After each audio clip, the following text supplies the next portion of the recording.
everybody, today I wanted to show you this G and B bender which I received recently. It was sent to me by David Sertano from France. David Sertano is a maker of lap steel guitars, but he also came up with this design for the G and B bender, and I really like it. It's really cool. So it basically allows me to bend the strings up a semitone or a whole tone depending on my settings, and I can actually go a bit higher if I like. I've got it set up for a whole tone. In this video I just wanted to show you basically how it works, and then I also wanted to show you how I went about setting it up on my Telecaster.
There were two small operations I needed to do on the Telecaster before installing the bender unit.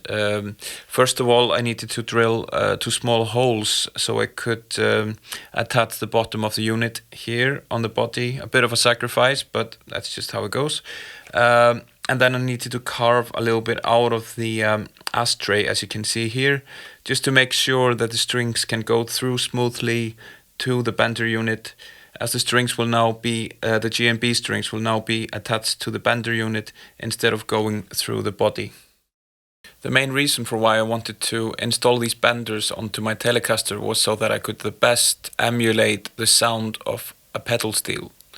So whether I'm playing fretted notes or playing with a slide. So let's say if I'm fretting triads, for example. So here I've got this A triad. I would just fret it as A sus 2, and then I bend with the G bender, bend the second up to the third, so I've got a perfect triad.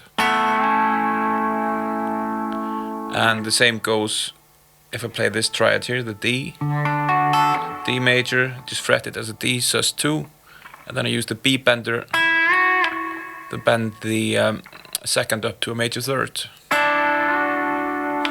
A to D. And we could also do this for all the open chords like A major, D major, C sus, and G major. Works great. So if I'm using slide, we can play the E and the B strings, 5th fret. Use the slide to vibrate the notes and use the bender to raise the B string. Really nice sound.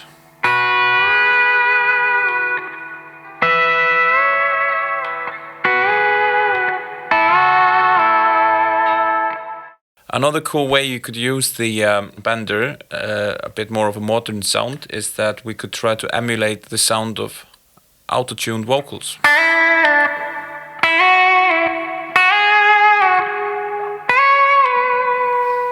I don't know.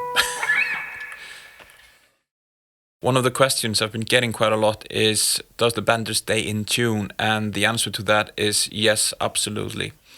I've been playing it for a few days now, and it doesn't matter how much I bend it, whether it's on the B or the G, it just stays in tune, which is perfect. And as you can hear, I've got it set up for bending up a whole tone. If I, however, want to fine-tune it or drop it down to a semitone, I can adjust it even just with my fingers here on the bender unit really easy, and if you want to get the tuning perfect, you could use a tuner while doing that.